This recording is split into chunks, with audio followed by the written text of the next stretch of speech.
Shanna, Liz Golyar.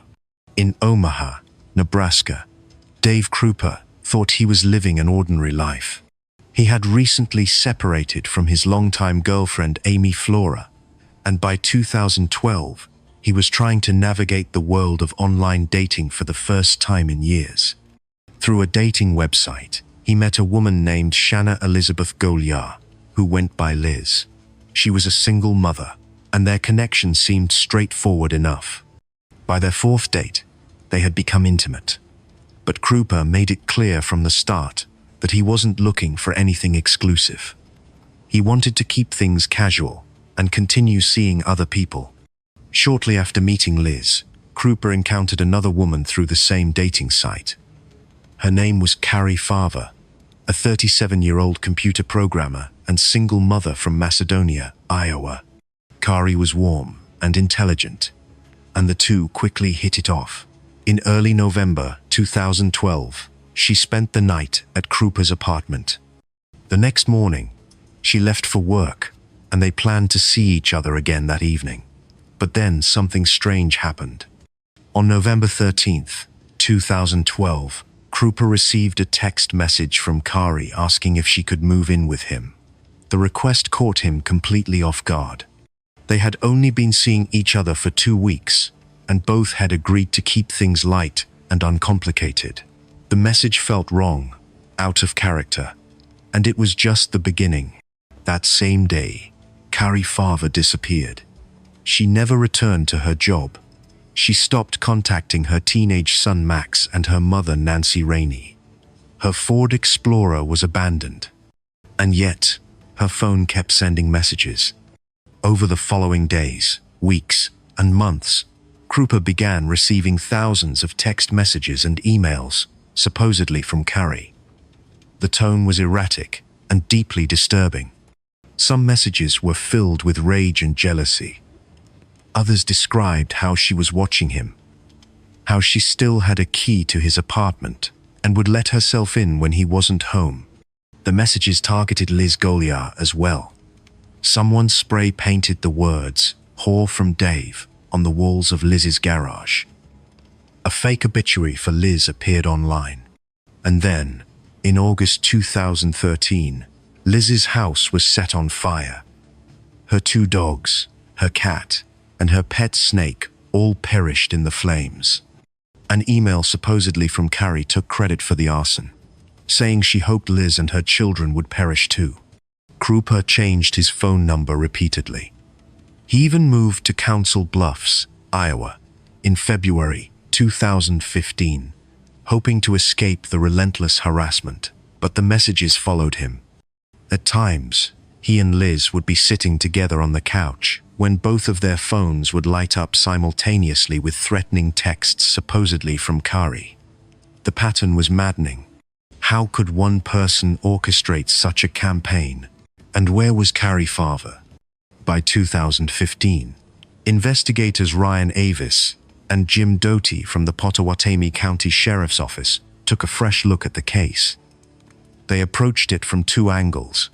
One detective worked under the assumption that Carrie was alive and hiding somewhere. The other operated on the theory that she had been deceased since 2012. Slowly, the digital trail began to reveal a different story. Forensic experts discovered that the thousands of messages attributed to Carrie were not coming from her at all. They were being sent by Liz Golyar. Technology specialist Tony Carver uncovered an elaborate web of deception. Golyar had created more than 24 fake email addresses, all with variations of Carrie Farver's name. She had used proxies and scheduled messaging apps to make it appear as though the messages were being sent when she was physically with Krupa.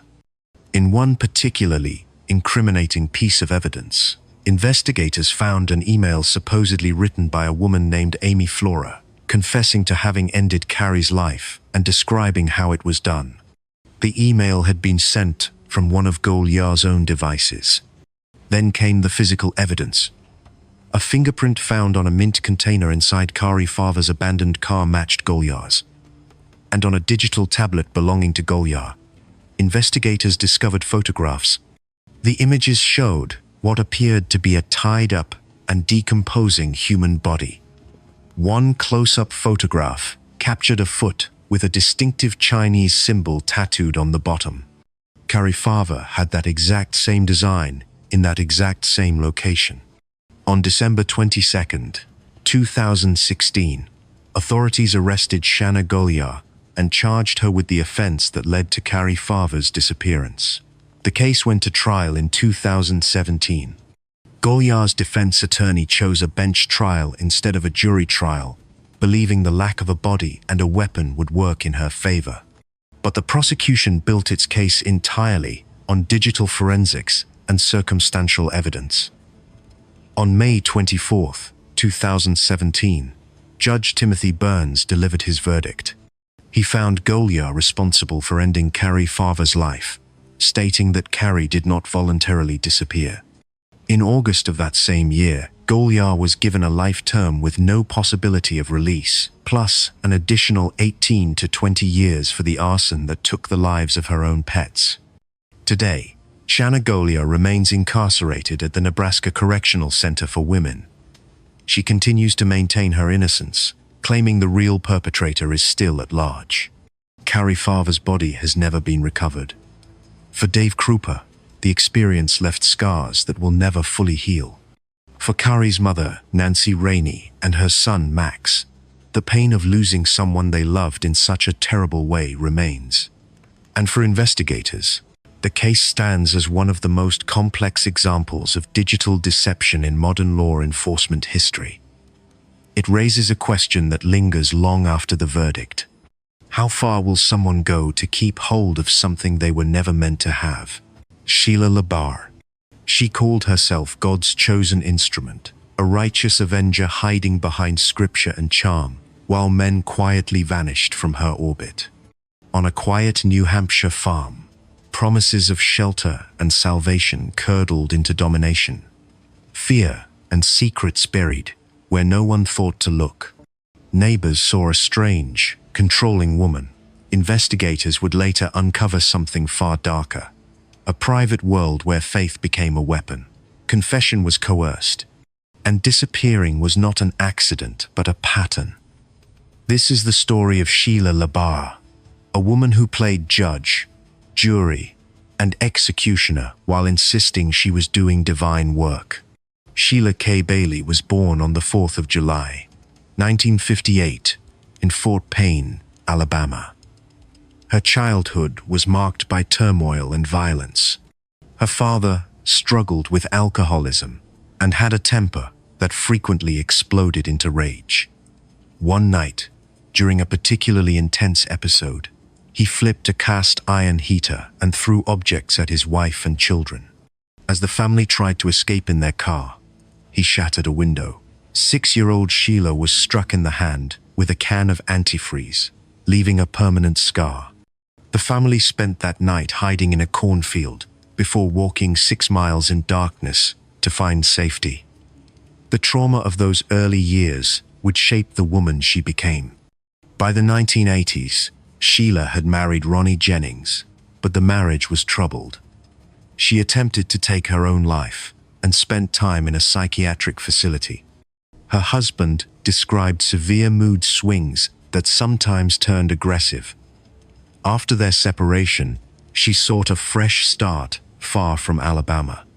In 1987, she answered a personal advertisement placed in a magazine by Wilfrid LaBarre, a 60-year-old chiropractor from Epping, New Hampshire. She mailed him a photograph of herself in a pink swimsuit, and he was immediately taken with her. Though they never legally married, Sheila moved to New Hampshire, took his last name, and began managing both his clinic and his finances. The relationship with Wilfrid was far from peaceful. Police were called to their residence numerous times due to her outbursts. Friends noticed that Wilfrid, once sociable and confident, became withdrawn and anxious. Eventually, he moved out of his own home, though he allowed Sheila to continue living in an apartment above his clinic. In 2000, Wilfrid passed away at the age of 74. Sheila claimed she was his common-law wife and inherited his entire estate, including the farm in Epping. His children challenged the will, believing she had manipulated him, but pursuing legal action would have cost them $50,000 up front, with only a 50% chance of success. They let it go. Sheila now had complete control of the property. Over the following years, Sheila developed a pattern. She placed personal advertisements and frequented homeless shelters, seeking out men who were struggling, often with developmental challenges or difficult pasts. She offered them a place to stay, promising stability and care. But once they arrived at the farm, something else took hold. She began recording them, forcing them to confess on tape to being what she called inappropriate with children. She claimed she was acting as a justice of the peace and that God had sent her to punish them. The recordings were disturbing, filled with her accusations and their weak, confused responses. Michael Deloge came into her life around 2005. He lived with her at the farm and was last seen alive that year.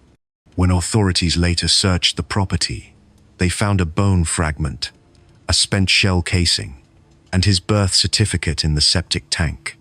The exact circumstances of his passing remain unclear, but his mother had contacted police before he disappeared, expressing fear that Sheila might harm him. Her warnings went unheeded. Then came Kenneth County. He was 24 years old when he met Sheila through a personal ad in 2006. Kenneth had been diagnosed as developmentally disabled, functioning at roughly the level of a 12-year-old. He was described by family as trusting and childlike. Shortly after meeting, he moved in with her in Wilmington, Massachusetts. Within weeks, his family grew concerned. His mother, Carolyn Lodge, contacted police, describing her son as mentally deficient and asking them to check on him. Sergeant Sean Gallagher of the Epping Police Department knew Sheila well. He had dealt with her approximately 24 times since 1995, mostly for domestic disputes with various boyfriends. On March 17, 2006, police were called to a supermarket after a disturbance involving Sheila and Kenneth. Officers found Kenneth slumped in a wheelchair, his face covered in marks, his hands swollen, unable to stand on his own. Sheila claimed he had been in a car accident. When officers tried to speak with him, Sheila's glare silenced him immediately. They watched as she lifted him into the car. He could barely move. 4 days later, on March 21st, Kenneth was gone. Sheila had taken control of every aspect of his life, convincing him to sign over power of attorney. She controlled his mail, his bank accounts, and his legal affairs. On March 24th, Sheila called Sergeant Gallagher in the early morning hours. She played a tape recording over the phone in which she identified herself as a justice of the peace and questioned Kenneth about harming children. His responses were soft and muffled. The next day, police executed a search warrant on her property. The search lasted 3 weeks and became the largest and longest in New Hampshire state history at that time. What they discovered was beyond comprehension. They found human remains, including 3 toes that forensic analysis determined did not belong to either Kenneth or Michael. The implication was clear. There may have been more victims.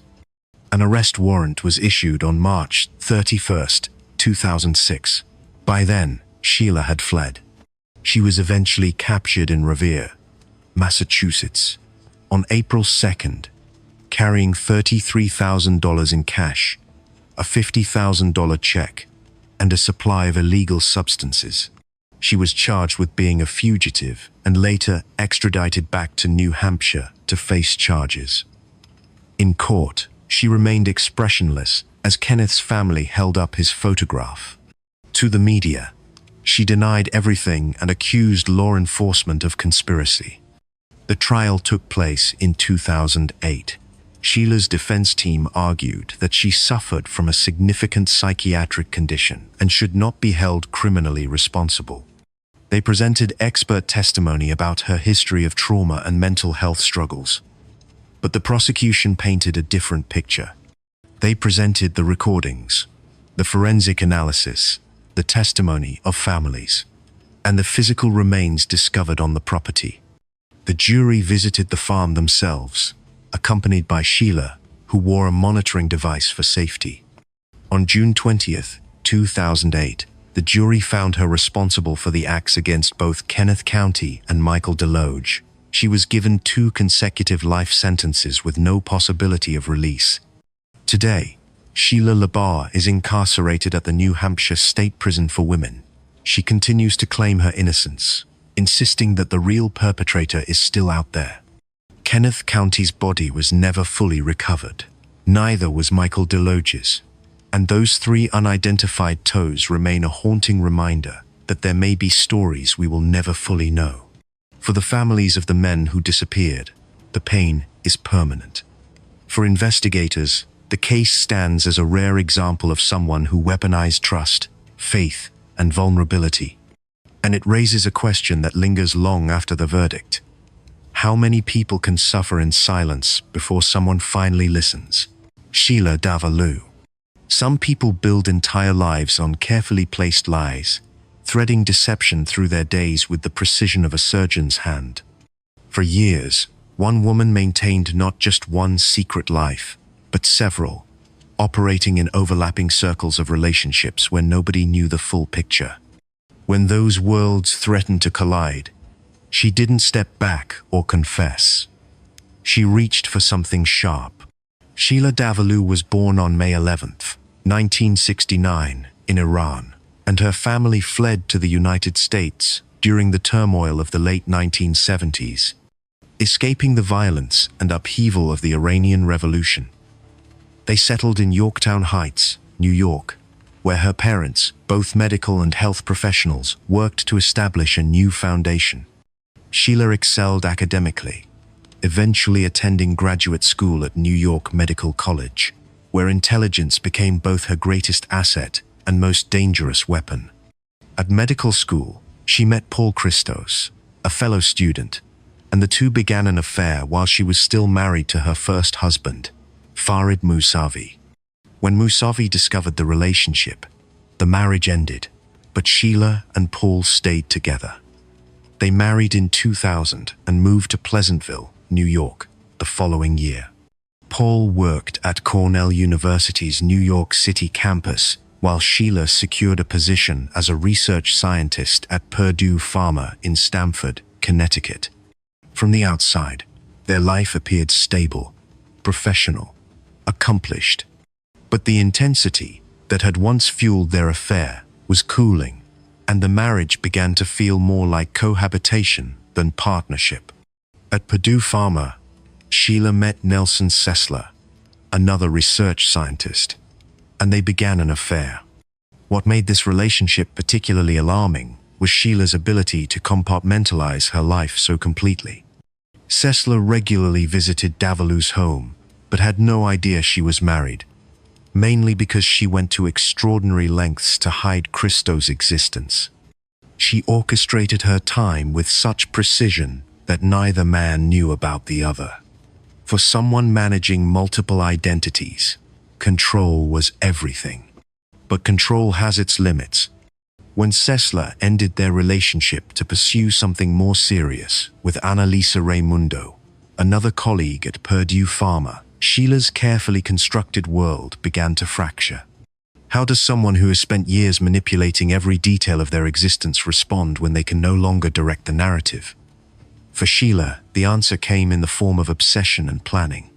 On November 8, 2002, a 911 call from an anonymous neighbor led police to Annalisa Raimundo's Stamford, Connecticut condo, where they discovered her body. The 32-year-old had been struck with a dumbbell and attacked with a knife. The apartment showed no signs of forced entry or robbery, suggesting the victim knew her attacker. Authorities traced the call to a payphone, but the caller's voice was oddly familiar. The woman on the recording had claimed to be a neighbor reporting an attack in progress, but investigators would later determine the voice belonged to Sheila herself, calling from a nearby restaurant after committing the act. Detectives working the case discovered something at the scene that would eventually connect Sheila to the violence. Sheila's DNA was found in blood samples taken from the bathroom washbasin handle in Annalisa's apartment. Christos would later recall Davalloo had a deep cut on her hand around the time of the murder, which she claimed came from opening a can of dog food. The pieces were there, but they wouldn't come together until another incident forced investigators to look deeper. On March 23, 2003, Sheila suggested that she and Paul play what she described as a game to revive their struggling marriage. Christos was blindfolded and handcuffed to a chair, and Davalloo touched him with unknown objects. Then she took out a paring knife and attacked him. When Paul saw his blood-soaked shirt after she removed the blindfold, he begged her to call for help. Instead, she phoned Nelson Sessler to arrange plans for later that evening. She eventually agreed to drive Paul to the hospital, but once they arrived at the parking lot, she opened the rear door and attacked him again. Paul managed to fight back, grabbing the knife and throwing it away before getting help. In 2004, Davalloo was found guilty of attempted murder and sentenced to 25 years in prison without the possibility of parole. But the story didn't end there. When investigators interviewed Sessler after Paul's attack, they discovered he had recently lost his girlfriend to violence.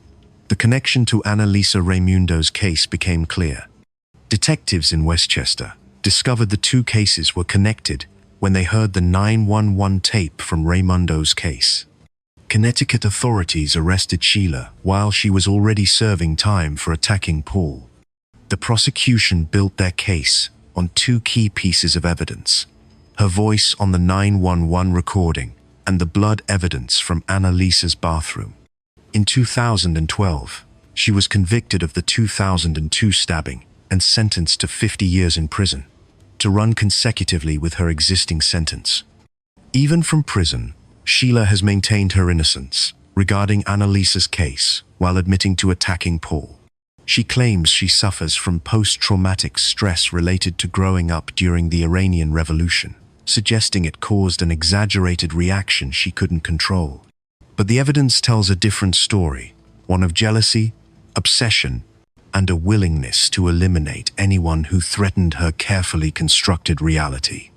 What drives someone to maintain such elaborate deceptions? To juggle multiple lives while planning to remove obstacles with such deliberation? The case raises questions about how far someone will go to maintain control when everything they've built starts slipping away. Sheila Davalloo now serves her sentences at Bedford Hills Correctional Facility for Women, where the woman who once orchestrated every detail of her complex life now lives within the simplest of routines. Melanie Maguire. What happens when the person meant to care for life becomes the one who takes it away? When 3 suitcases washed ashore in the Chesapeake Bay during spring 2004, fishermen and beachgoers stumbled upon a discovery that would spark one of New Jersey's most discussed murder investigations. Inside those bags lay the dismembered remains of a man whose final moments remain disputed to this day.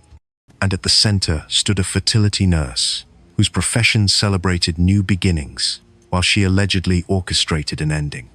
Melanie Lynn Slate was born on October 8, 1972, and grew up in Ridgewood, New Jersey. She pursued nursing after studying statistics at Rutgers University, eventually specializing in fertility treatment.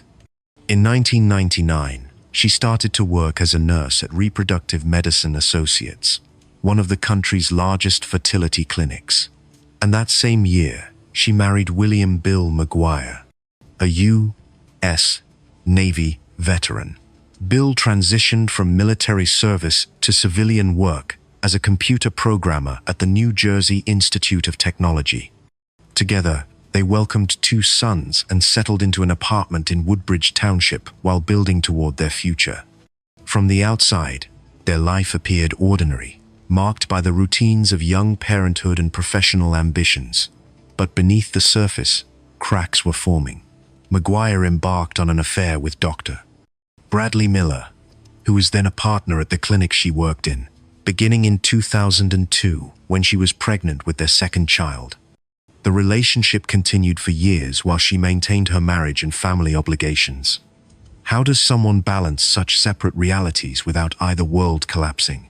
For Melanie, the answer would eventually involve a decision that prosecutors claim was both planned and permanent.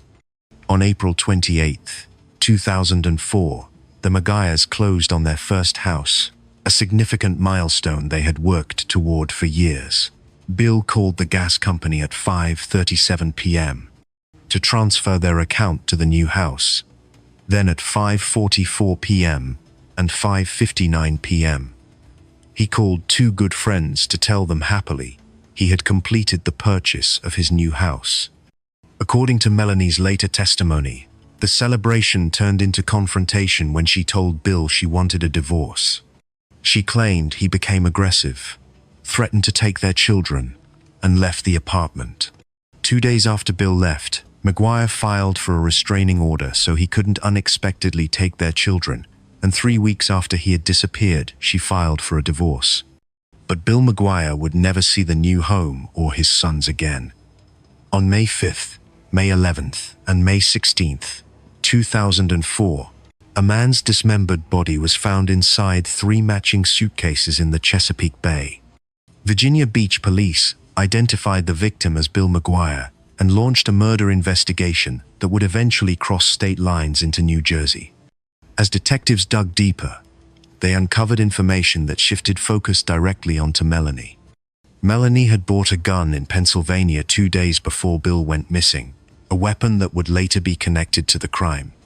Police received a tip from a private towing company employee who said he towed Bill Maguire's 2002 Nissan Maxima from the Flamingo Motel in Atlantic City on May 8, 2004. Security footage showed the car being moved in the early morning hours of April 30th. When questioned, Melanie claimed she had moved the car as a prank because of Bill's known history with casinos and his tendencies with money management. But investigators found her explanation increasingly difficult to accept, especially when they examined toll records showing her travel patterns. What emerged next painted a picture prosecutors would describe as meticulous preparation.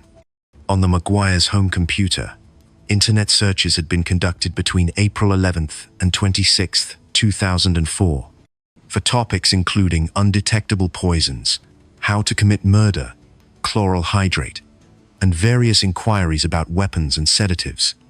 Inside Bill's car, which had been abandoned in Atlantic City, police found a vial of chloral hydrate, and a prescription for that drug was sent to a pharmacy close to the Maguire boys' daycare on the last day Bill was seen alive. The prescription was written in Melanie's handwriting and came from Bradley Miller's prescription pad. The physical connections continued mounting. Investigators were unable to find evidence of harm inside the Maguire home, but were able to find small pieces of Bill Maguire's flesh from the car. Particles that forensic experts believed came from the process of separating his body. In one of the suitcases, a blanket had been wrapped around the torso's head, imprinted with the initials HCSC, a company that supplied linens to the medical practice in Morristown where Melanie worked. On June 5, 2005, investigators arrested Melanie Maguire and charged her with murder. She maintained her innocence, and her defense team argued that Bill's habits with money and associations at casinos made him vulnerable to others who might have wanted him gone. They emphasized the absence of blood or physical traces in the apartment where prosecutors claimed the crime occurred. Could someone really commit such an act and leave so little behind? Melanie's trial began on March 5, 2007, with the prosecution claiming she'd sedated Bill with chloral hydrate before ending his life.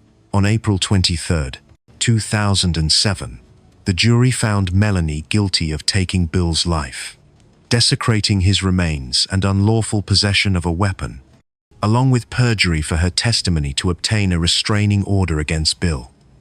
She received a sentence requiring her to serve life in prison on July 19, 2007.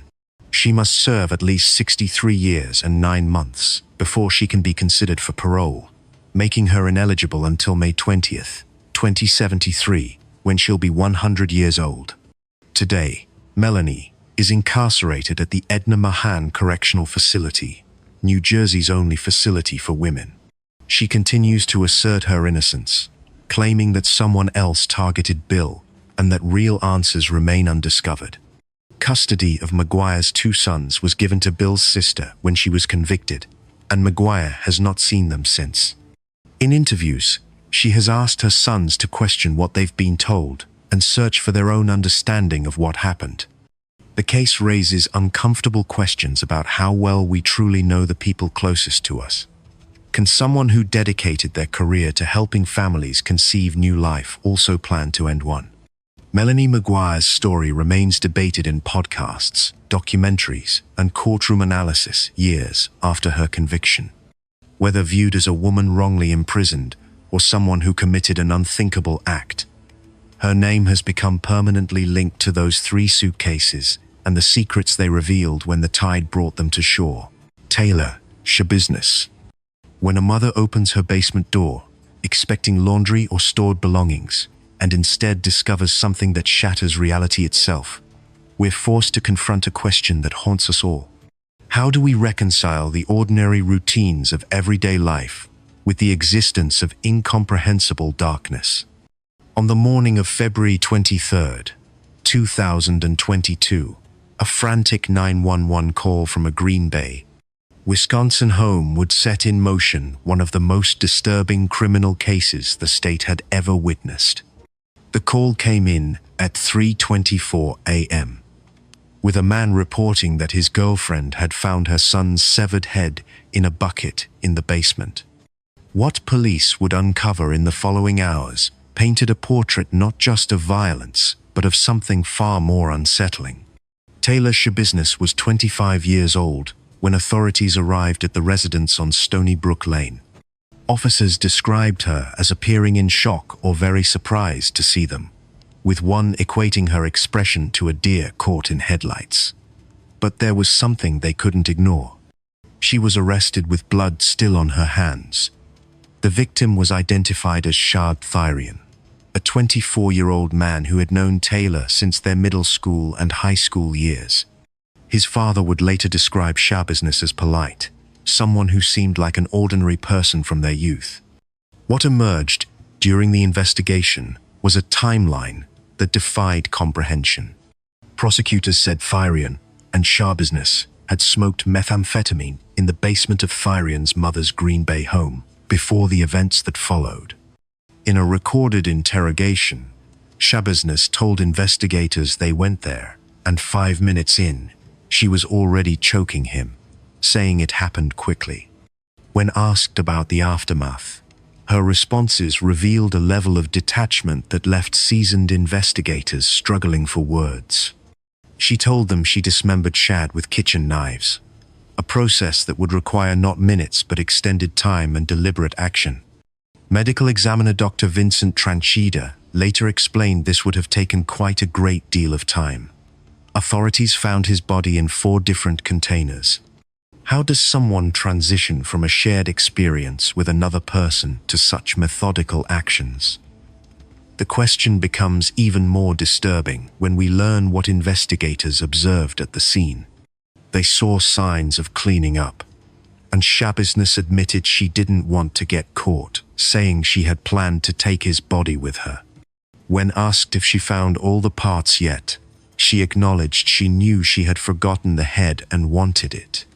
Perhaps most troubling was what she revealed about her state of mind during the interrogation. Schabusiness told investigators she didn't want Thyrian gone, but said it just happened as she blacked out. When detectives asked her a direct question about whether she liked what happened, she responded that she did. The prosecution showed a photo of Schabusiness lying next to her phone, which displayed an image of notorious Wisconsin serial killer Jeffrey Dahmer, someone she reportedly found fascinating and attractive. The legal proceedings became as complex as the crime itself. Schabusiness was charged with first-degree intentional homicide, mutilating a corpse, and third-degree sexual assault, and she pleaded not guilty by reason of insanity. Her case required two separate trial phases. The first determined her guilt or innocence. The second examined whether mental illness had prevented her from understanding right from wrong at the time of the crime. The case took many twists and turns over 19 months, with several defense requests for mental competency exams. In February of 2023, Schabusiness attacked her then defense attorney, Quinn Jolly, during a court hearing, an incident that led to his withdrawal from the case. During the trial, a defense psychologist argued that Schabusiness suffered from severe bipolar disorder that rendered her unable to appreciate the wrongfulness of her actions. However, two court-appointed psychologists testifying for the state said her actions were fueled by drugs, which made her ineligible for the insanity plea under Wisconsin's definition of mental disease or defect. They pointed to specific choices she made afterward as proof she understood her actions were wrong. The jury took just under an hour to reach their verdict, finding her guilty on all counts. During the second phase, the jury returned a unanimous verdict finding she did not have a mental disease or defect at the time, deliberating for less than an hour again. She maintained her right to remain silent during both phases of the trial. A Brown County judge sentenced Taylor Schabusiness to life in prison without extended supervision on September 26, 2023. Brown County Circuit Judge Thomas Walsh said before announcing her sentence that the offense in the case couldn't be overstated, noting that where a victim's remains are cut up, these actions are foreign and shock the community, and there aren't really words for it. When the judge asked if there was anything she'd like to say, she replied simply that there wasn't. Her defense attorney told the court she wasn't a monster, and at age 25, there was still time for rehabilitation, but the court determined otherwise. Today, Taylor Schabusiness remains incarcerated, and her behavior has continued to raise concerns. In July of 2024, she allegedly requested medical attention for a staple in her arm, and while a nurse went to get tweezers, Schabusiness lunged at the nurse before attacking a prison guard who intervened. She was charged with battery by a prisoner for attacking a sergeant at Taycheedah Correctional, with trial dates set for late 2025. The case forces us to grapple with uncomfortable realities about human nature and the limits of understanding. Can substance use truly transform someone into something unrecognizable? Or does it merely remove inhibitions from impulses that already existed? Taylor Schabusiness's story offers no easy answers. Only the reminder that sometimes the line between the person we think we know and the actions they're capable of can vanish in ways that leave us searching for explanations we may never find. Gerardots. For 1 second, picture the moment your entire world fractures. Not the shattering that comes with a sudden accident, but the slow, agonizing crack that spreads when you watch the person you've built decades with choose someone else. When love becomes obsession, when heartbreak transforms into something darker, where exactly does the line between victim and villain begin to blur? This is the story of a woman who spent over 20 years building a life with someone, only to watch it crumble in what she saw as the most personal of betrayals. What followed wasn't a dramatic confrontation or a tearful goodbye. It was something far more calculated, far more deliberate. Gerardots met Mark Gerardots in the summer of 1986 in Fort Wayne, Indiana. They were both teenagers at the time, and she worked at a Taco Bell, where Mark said he was immediately drawn to her confidence and directness. Their romance wouldn't begin until 4 years later when Gerardots ran into Cox again at a nearby mall. The two married a few years later on October 23, 1993. He was 25 and she was 23, and together they built a marketing and advertising company called Gerardots & Co. in Indiana.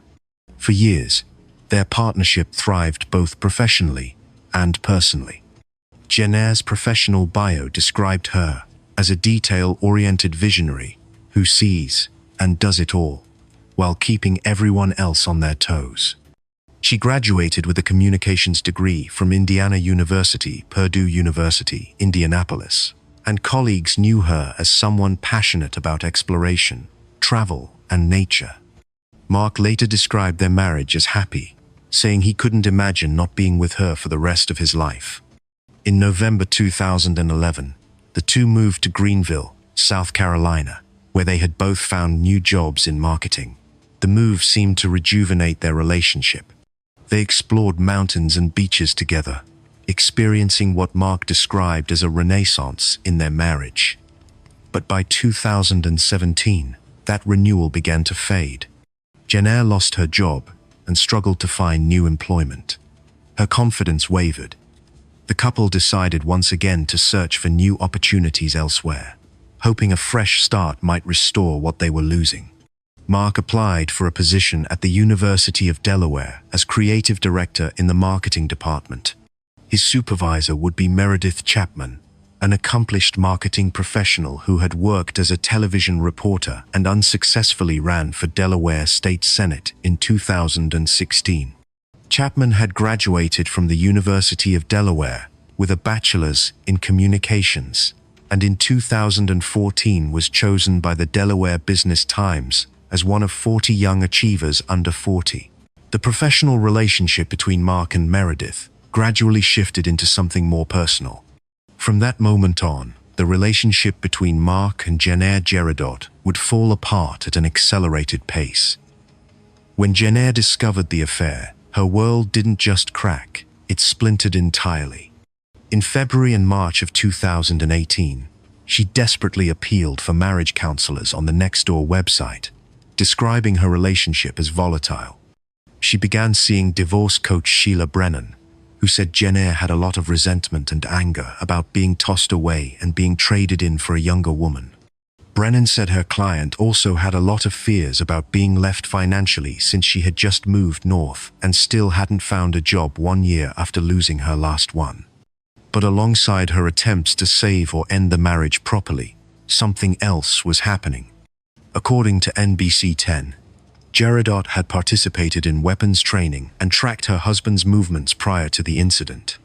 On Saturday, April 21st, a Lowry's Lane resident saw a woman with binoculars staring at Chapman's home, though that resident didn't alert authorities.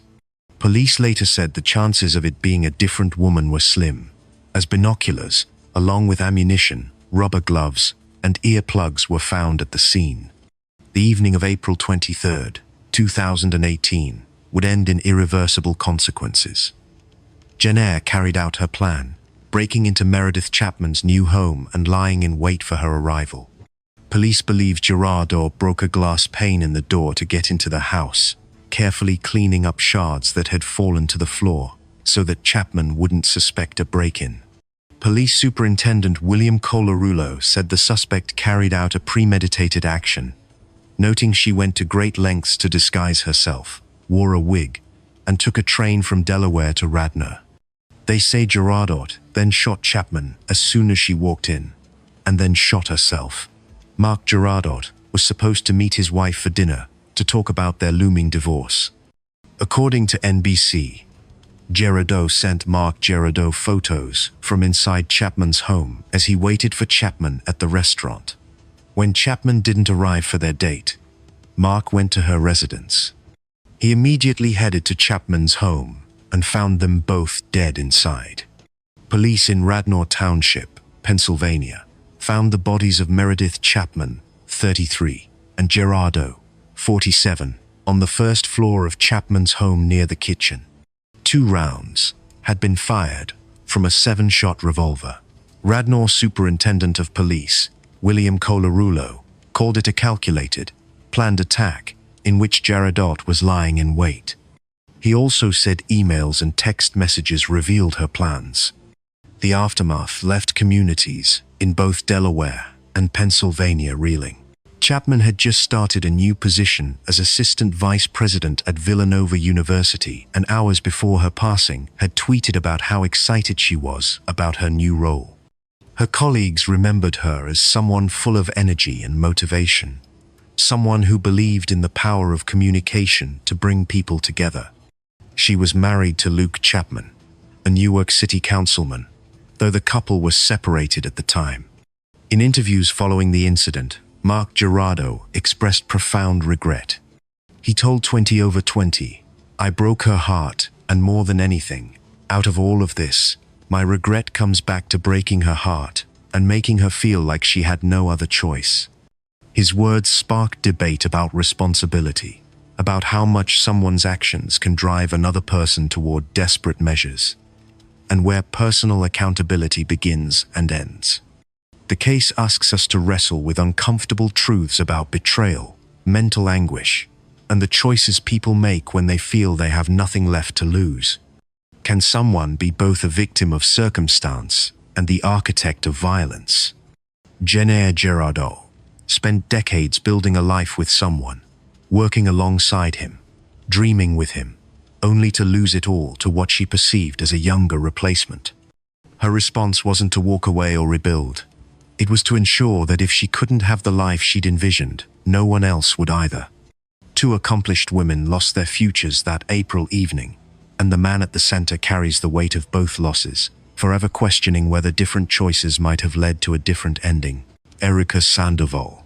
Jealousy is an emotion we all understand. We felt the sting of seeing someone we care about with another person, the gnawing discomfort of being replaced.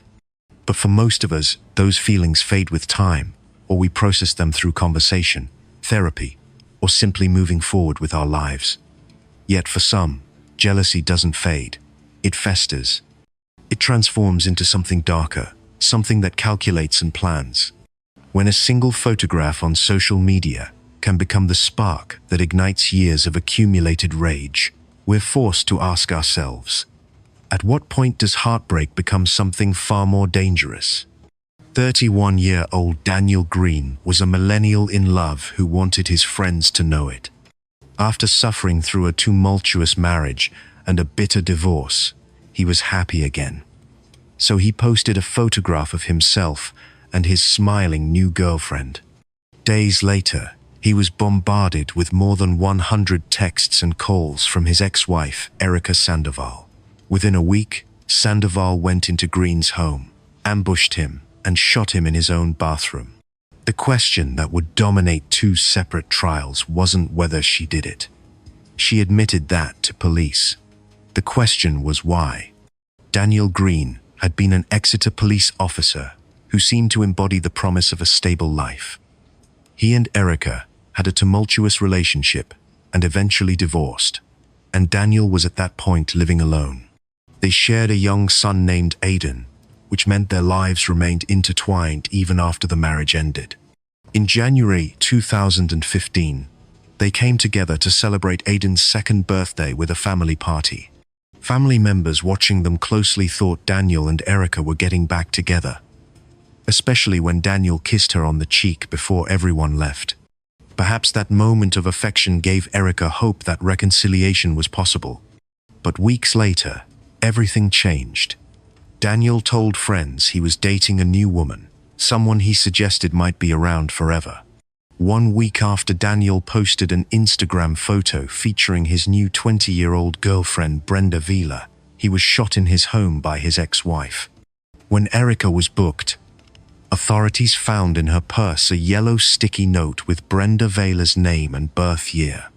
Erica also bombarded Daniel with 167 phone calls in the days leading up to his passing. Family members would later testify that when Erica found out the girl was hanging out with her son, that likely made her snap. The morning of February 6th, 2015, Daniel Green dropped off his son Aidan with Erica Sandoval's mother and then went to the gym. While he was away, Erica entered his home. Evidence established that Sandoval snuck into Green's Goshen home, and while inside, she disarmed Green's firearms, except for a handgun, which she used to ambush him in the bathroom after having hid in a closet. While Green was seated, Sandoval shot him in the chest and forehead, and he fell into the adjacent bathtub, where Sandoval shot him again, striking him in the neck. No neighbors heard the shots or called 911. No eyewitnesses saw the killer enter or leave the house, and the killer fled with the weapon. When Erica rushed to the scene after a friend texted her, she was teary-eyed when she spoke with police and denied seeing Daniel that day. Detectives tricked Erica, telling her they knew it was her based on video evidence. Detectives placed Erica under arrest, and they say she confessed and led them to an empty lot where they recovered the weapon, a car 9mm belonging to her former husband. Erica Sandoval was arrested and charged, but nearly 5 years passed before her trial finally began in October 2019. Prosecutors presented the Instagram photo of Daniel and his new girlfriend as the prime motive. Sandoval's attorney, Dan Chambers, however, turned tables on the prosecution and told the panel that Erica was the one who was abused in her marriage, effectively putting the deceased police officer on trial. Chambers introduced audio tapes of the couple's heated battles, all recorded by Daniel Green, and the panel heard Daniel yell profanities and call his ex-wife names. The most dramatic moment came when Sandoval herself took the stand and told a story she had never revealed publicly before, claiming she had gone to her ex-husband's home to snoop and found photos she believed were inappropriate. Attorney Chambers put together a compelling argument that Mr.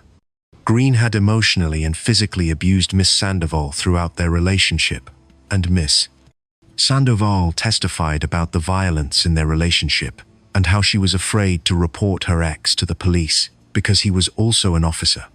Testimony also established Sandoval's history of romantic jealousy, including slashing the tires of a former boyfriend, continually searching Green's phone, and taking a screenshot of a photo of Green and his new girlfriend just the day before. The case also highlighted a long pattern of physical abuse by Sandoval, with testimony presented by a witness who was with Green when his motorcycle went through a red light and saw that the brake lines had been cut. In early December 2019, the judge declared a mistrial when the panel could not reach a verdict as to her guilt. Her second trial began on February 6, 2025, 10 years to the day of when the crime was committed. On May 8, 2025, Tulare County jurors found her guilty of premeditated murder with the special allegations that she personally and intentionally used a firearm. Jurors did not find true the special circumstance of lying in wait, thus making Sandoval ineligible for a potential sentence of life without parole. Tulare County Judge Juliette Bocconi sentenced 38-year-old Erica Sandoval to 50 years to life. According to California sentencing laws, Sandoval may be eligible for an elder parole hearing when she reaches the age of 50 and has served 20 years of continuous incarceration. Green's family read statements to Judge Bocconi that describe the fear they have over the possibility of Sandoval getting out one day, with Daniel's identical twin Matthew stating he believes she is every bit as dangerous today as she was then. It was hard for Sandoval to look at Daniel's twin due to the resemblance to her ex-husband, and the eerie sight brought the courtroom to a brief silence as Sandoval glanced at Matthew. Daniel's son wrestled with questions no child should ever have to ask. And when he was only 5 years old, he looked up at family members and said, "If she loved me, why would she take my father away?" Today, Erica Sandoval serves her sentence, while Daniel's family continues processing a loss that began with something as simple as a social media post. The case forces us to confront how possessiveness can masquerade as love, how someone can claim to be protecting their child while taking away that child's parent forever. Whether driven by jealousy, fear of abandonment, or a twisted sense of ownership, Erica's actions ensured that 3 people lost their futures that February morning. Daniel, who never got to see his son grow up, Aiden, who will carry the weight of his mother's choices for the rest of his life, and Erica herself, who traded decades of freedom for a moment of violence she can never undo. Donna Scrivo. There's a particular kind of trust that exists between a parent and an adult child who struggles with mental health challenges. When someone you raised needs ongoing support and care, Society expects you to be their anchor, their protector, their advocate. But what happens when the person entrusted with that care makes a choice so incomprehensible that it sends shockwaves through an entire community? When two women driving down a rural Michigan road in January 2014 spotted what they initially thought was road debris, they had no idea they were about to stumble upon a discovery that would unravel one of the most disturbing cases the state had ever witnessed. Donna Scrivo was a successful nurse in Michigan, someone whose professional life centered around healing and caring for others. She was 61 years old and had built a career that required compassion, precision, and trust. Her son Ramsey was 32, and he had been diagnosed with schizophrenia. In 2013, Scrivo sought guardianship and hospitalization of her son, who had reportedly been diagnosed with psychosis and had threatened self-harm after the demise of his father. Living together in their street Clare Shores condominium, mother and son navigated the complexities of adult mental health care, with Donna serving as his primary caregiver. The last days of January 2014 became the focal point of an investigation that would divide opinion and test the boundaries of belief. According to prosecutors, Donna Scrivo administered medication to her son, ended his life, and placed his body in a bathtub. Police believe this occurred on January 25, 2014, the day before his mother reported him missing. But reporting him missing wasn't the end of the story. It was merely the beginning of a narrative that would grow increasingly complex and disturbing. Andrea Stampless and Andrea Peterson of Street Clare said they found Ramsey Scrivo's remains on the side of the road as they drove together to pick up their children from school. The dismembered body was discovered in refuse bags along two rural roadways. The horror of that discovery would stay with these women forever. Stampless later said she sees what she found every day of her life, expressing hope that the sentencing would provide some closure so she could hopefully close the book, put it on a shelf, and be done with it. When authorities arrested Donna Scrivo, she presented a defense that seemed ripped from a thriller novel. According to Donna, an unknown masked man broke into their street, Clare Shores condo, and ended her son Ramsey's life, dismembered his remains with an electric saw, and held her hostage. She further stated that she was forced to follow the man's direction. During the trial, a registered nurse, Scrivo, admitted under oath that she's not perfect, testifying that she's not Mother of the Year and has multiple problems. She stated she did everything he told her to, and thought she did everything to protect the rest of her family. Her defense attorney built his case around physical impossibility and logic. Defense lawyer Mark Haddad pointed out that none of Ramsey Scrivo's DNA was found on his mother. Haddad also said his 110-pound client couldn't lift the body of her 235-pound son into a bathtub. He asked what reason she would have for ending his life and dismembering him, arguing she would have to be the stupidest person in the world unless she was forced, unless she was directed at gunpoint to do these seemingly unintelligent things. How could someone her size manage such physically demanding tasks alone? But prosecutors painted a different picture entirely. According to court documents, at the time of her arraignment, Scrivo had been captured by in-store video, buying a circular saw that police said was used to dismember her son's body. She admitted during the trial that she bought the saw, but said it was for a household project. Assistant prosecutor William Cataldo challenged this, asking if chopping up a body is a household project. The timeline, the purchases, the evidence all pointed in one direction, regardless of her physical stature or her claims of coercion. A Macomb County Circuit Court panel convicted Donna Scrivo on Monday of taking Ramsey's life and mutilation of remains. The panel deliberated less than 2 hours before reaching their verdict.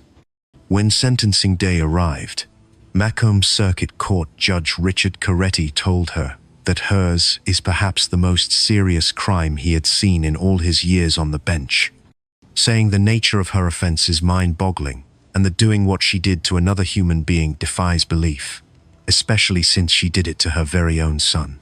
Coretti then told Scrivo she would receive the harshest penalty in Michigan, adding that somehow, in her case, it does not seem like enough. Scrivo said at her sentencing that she and her son were very close. She also said it would have been hard with her stature to do what she was accused of doing to her son, stating she came to court hoping for a not guilty verdict.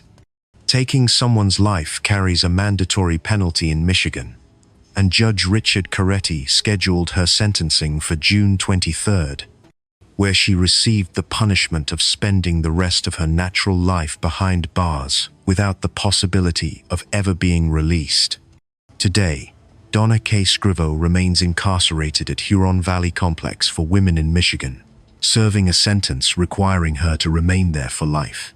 Her case continues to spark debate about caregiving, mental health, and the limits of what we can understand about human behavior.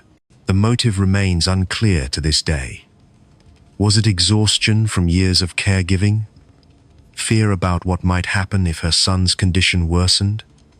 Or something else entirely that we may never fully comprehend? For the two women who discovered those bags on that cold January day, for the community that knew both mother and son, and for everyone who followed this case, one question lingers above all others. How does someone trained to heal become accused of the very opposite? Donna Scrivo's story forces us to confront uncomfortable realities about mental illness, caregiver burnout, and the darkness that can grow when someone feels they have no other options. Whether we view her as someone who cracked under impossible pressure or as someone who made an unforgivable choice, her name will forever be tied to a case that challenged everything we thought we understood about maternal bonds and the duties of care.